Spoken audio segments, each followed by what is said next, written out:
Et l'idée, c'est effectivement un petit peu de s'inscrire dans la philosophie d'Yad Vashem, qui est de raconter la Shoah par l'individualité, par l'individu, par le récit personnel, celui de l'homme, celui de la famille, celui de la communauté. Sortez, respirez, c'est le Quality Time.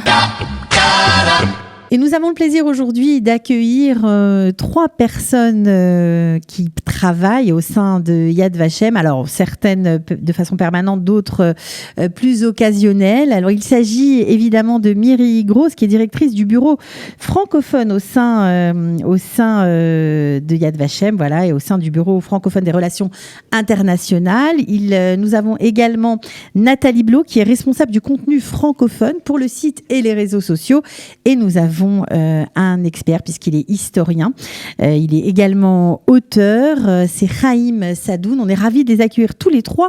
Nous allons parler de leur fameux rendez-vous du mardi.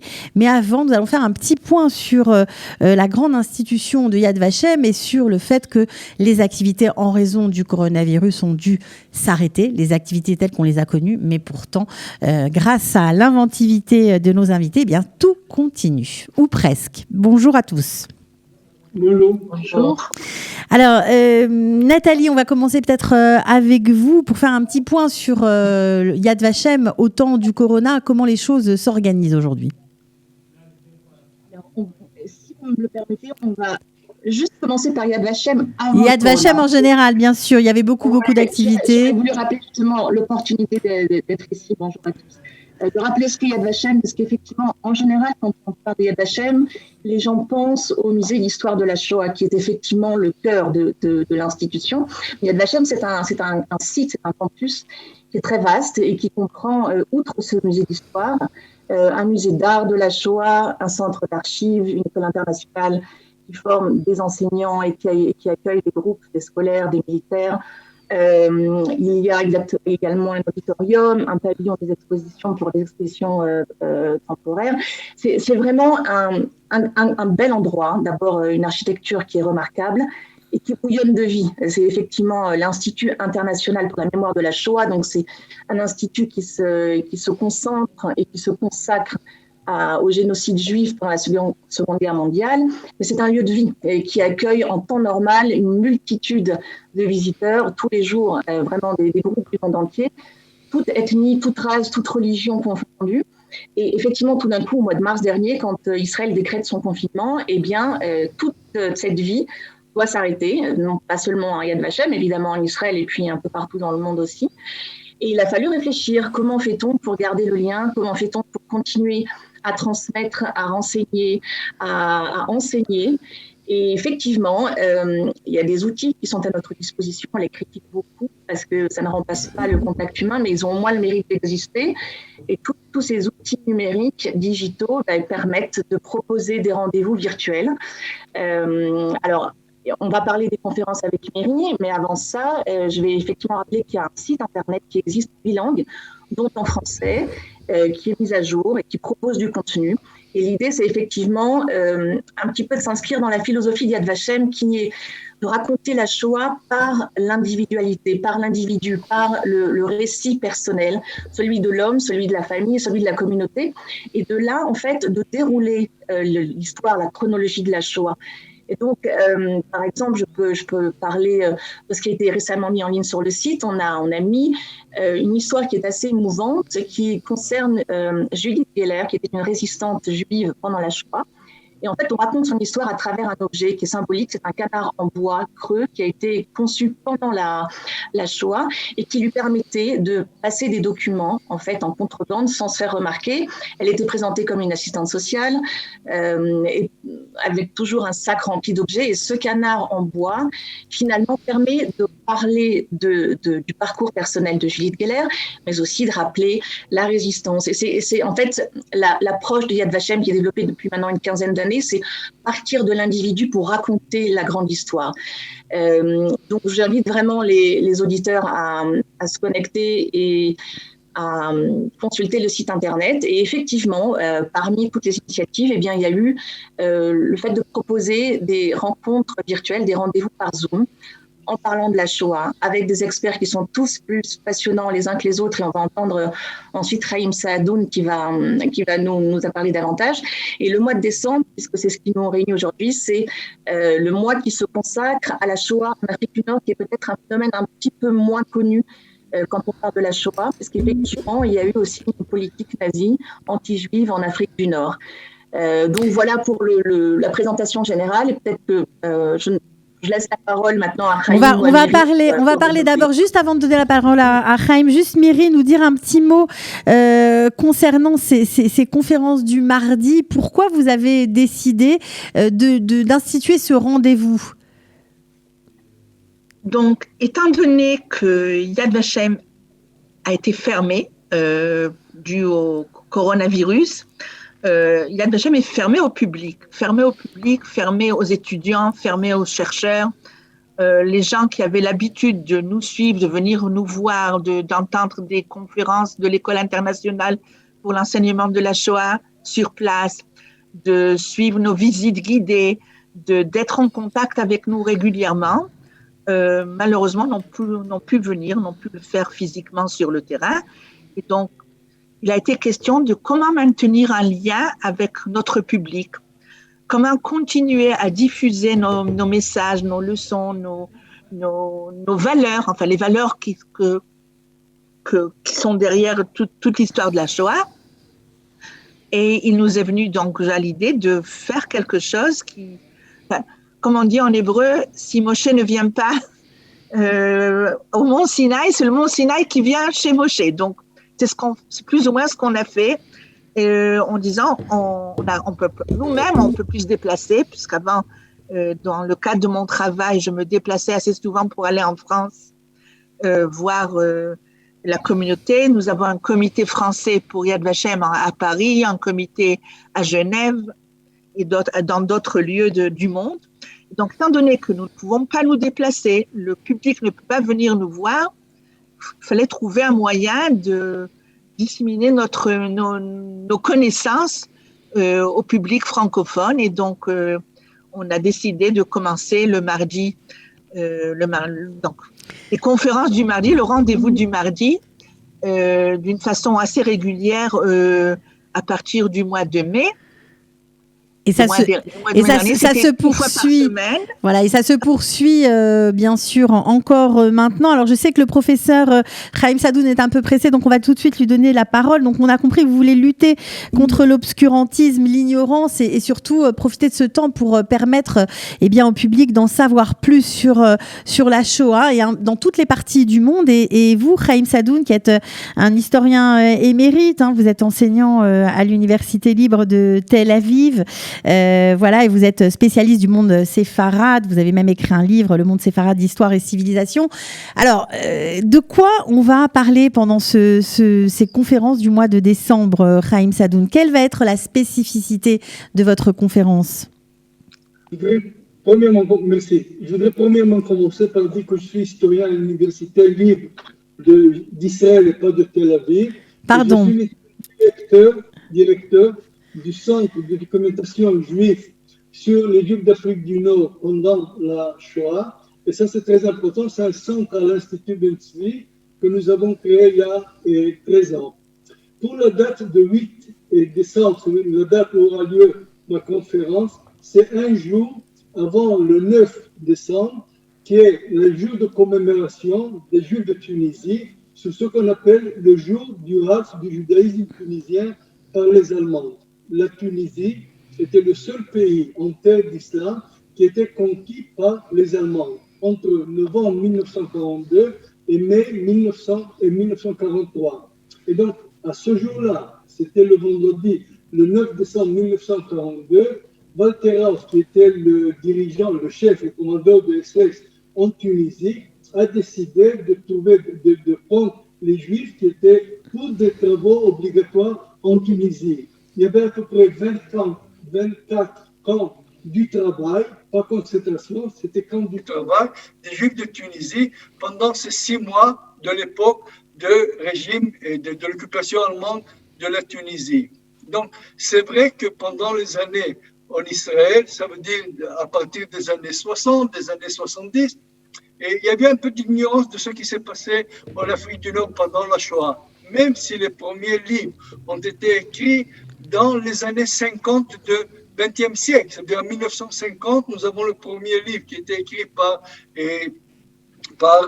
Jacques Sabi sur les Juifs de Tunisie pendant l'occupation allemande. Mais pour le public israélien, pour le système d'enseignement israélien, tout ça est devenu que dans les années 84, après la publication du livre de professeur Michel Abitboul à l'Institut Ben Tzvi sur les Juifs d'Afrique du Nord pendant la Deuxième Guerre mondiale. Donc, ce que nous avons aujourd'hui et ce qui nous donne beaucoup d'efforts et de courage de faire ces recherches, c'est que presque tous les archives, notamment en France, mais même en Angleterre, en Italie, en États-Unis, sont ouverts à la recherche de cette période-là.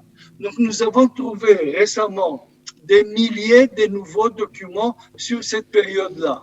Je vais vous donner un exemple qui peut être très intéressant. Nous connaissons tous, c'est le mois de novembre 1942, l'opération Torche, le 8 novembre 1942. Donc maintenant, c'est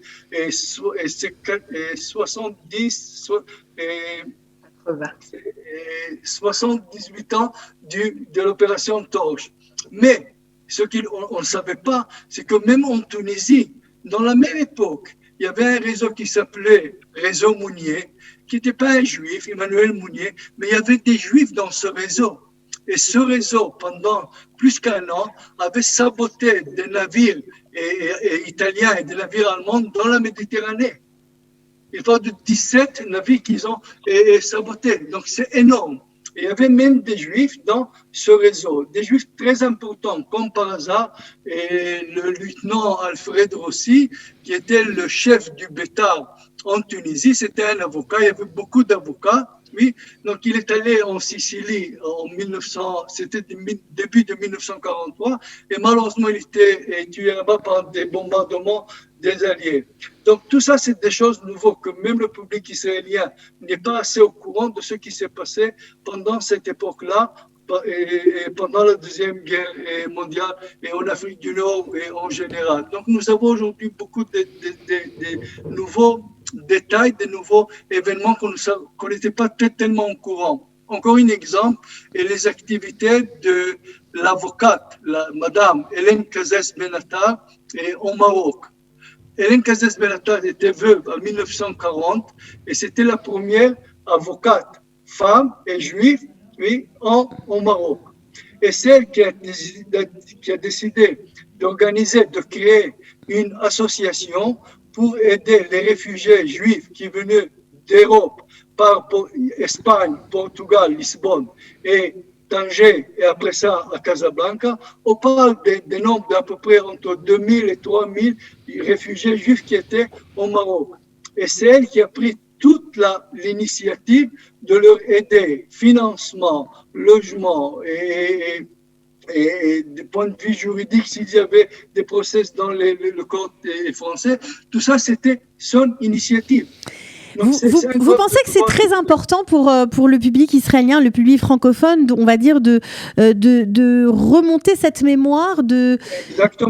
Exactement, c'est ça. Et c'est ça que j'essaye de faire pendant des années avec toutes les publications, toutes les recherches, toutes les activités dans notre centre. Et j'étais très content que Myri m'a demandé de faire cette conférence et je la remercie. Alors, je crois que après vous, donc vous, ce sera le 8 décembre, mais le 22 décembre, il y a aussi une conférence prévue qui sera donnée par Claude Sidbon sur la Shoah en Tunisie. Voilà, ce que ça a été pour les Juifs de Tunisie. Là aussi, c'est dans le même thème. Toujours important. Alors, est-ce qu'il y a... Alors ça, je vous pose la question à tous les trois, ou tous les deux, Myri et Nathalie. Est-ce qu'il y a beaucoup de gens qui se connectent, malgré que le fait que ces rendez-vous soient virtuels? Est-ce qu'il y a un engouement du public? Je dois avouer que justement, c'est ce que je pense que nous avons réussi à rassembler autour de nous un petit groupe de réguliers. Donc, comme je l'ai dit, la dernière conférence, nous avions 158 personnes connectées à ce rendez-vous du mardi. La fois d'avant, c'était 120. Maintenant, nous avons eu 2 sectes cercles de conférences du mois de mai jusqu'au mois de juillet, où c'était une fois toutes les semaines. Et là, nous avions eu moins de monde. C'était à peu près 70 personnes par conférence. Mais depuis que nous avons repris après les fêtes, au mois d'octobre, 2 fois par mois, donc toutes les 2 semaines, il y a beaucoup plus de monde qui se connecte. Je pense que les gens se sont habitués aussi et malheureusement, le confinement y ajoute, bien sûr. Donc, je suis ravie de voir que notre public continue à s'intéresser à nos activités, à nos contenus, le contenu que nous mettons en ligne à leur disposition. Alors justement, Nathalie, je crois que vous mettez beaucoup d'énergie à ce que ce contenu soit de qualité. Est-ce que c'est ça qui va faire finalement ce lien, cet intérêt renouvelé à l'institution magnifique qu'est Yad Vashem? Alors effectivement, il y a une vraie volonté de produire du nouveau contenu. Et puis, je voudrais aussi dire un mot sur les bases de données qui existent et sur la base. C'est un phénomène qui est assez intéressant, effectivement. Ça fait partie des choses que les gens consultent tout le temps. La base de données centrale des noms des victimes de la Shoah qui recense, en fait, on est aujourd'hui à 4 800 000 noms, c'est-à-dire 4 800 000 individus dont on a retrouvé l'identité et qui figurent dans cette base de données. En temps normal, elle a une fréquentation, c'est-à-dire les gens font des recherches, ça peut être familial, ça peut être dans le cadre de travaux.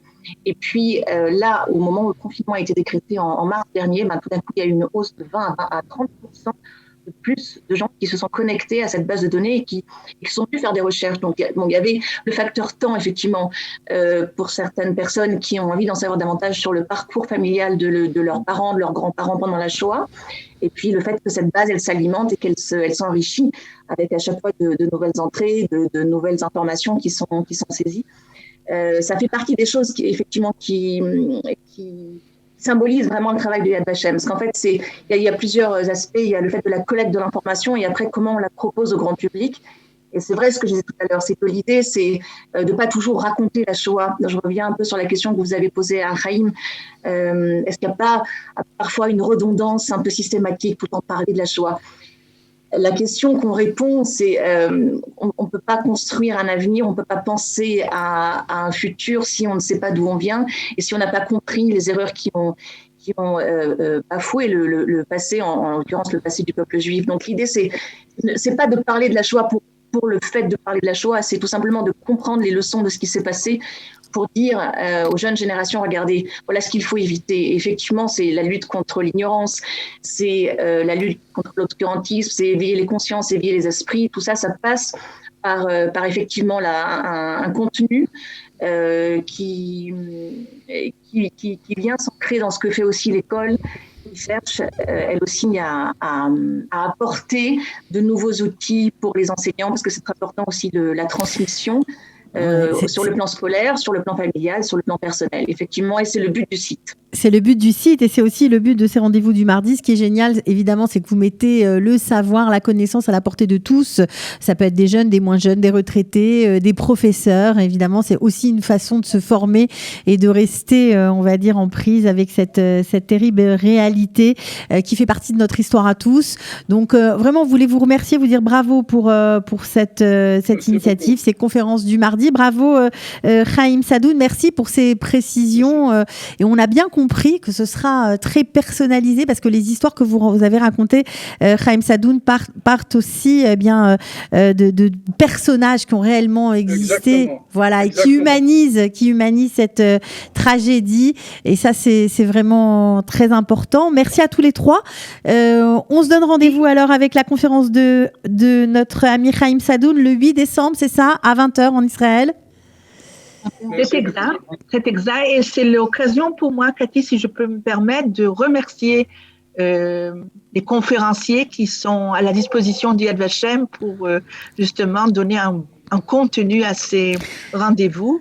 Et mes collègues à Yad Vashem, tous autour de moi pour ces conférences du mardi. Alors, elles sont bien sûr, Myriel, elles sont relayées sur les pages Facebook aussi du site sur le site de Yad Vashem. On peut redonner peut-être l'adresse?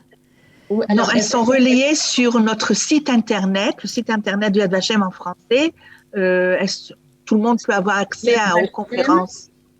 .org/fr. Donc Yad Si on Vashem, tape Yad Vashem français dans Google, ça marche tombe aussi. dessus. Bon, Et extra. effectivement, elles sont mises en ligne et elles seront. Il sera possible de les revisionner après sur le site. Voilà, donc même si on rate l'heure, on peut les revoir. Exactement. Ouais. Et on peut toutes les revoir depuis le mois de mai. Sauf oui, sauf une. Oui, ça dépend des conférenciers. Enfin, il y a des conférenciers qui préfèrent ne pas les mettre en rediffusion, en accès libre. Ok. Mais c'est une seule. Sinon, elles sont toutes en ligne. Et je voudrais juste rebondir sur le chiffre qu'a avancé Myri. Effectivement, on ne s'attendait pas à ça. Mais et c'est on est beaucoup, très hein. content parce que 160 personnes pour des conférences en français sur la Shoah, on n'est pas très très loin des résultats des anglophones et on est très fiers. Eh ben, bravo, vous pouvez l'être. En tout cas, merci d'avoir été avec nous ce matin. Merci, Merci Chaim. Merci beaucoup. À bientôt. Au revoir à tous les trois. Alors, je vous engage à vous connecter, bien sûr, sur le site de la chaîne. Merci beaucoup. Merci beaucoup. Et à très bientôt. Ciao. Sortez, respirez, c'est le Quality Time.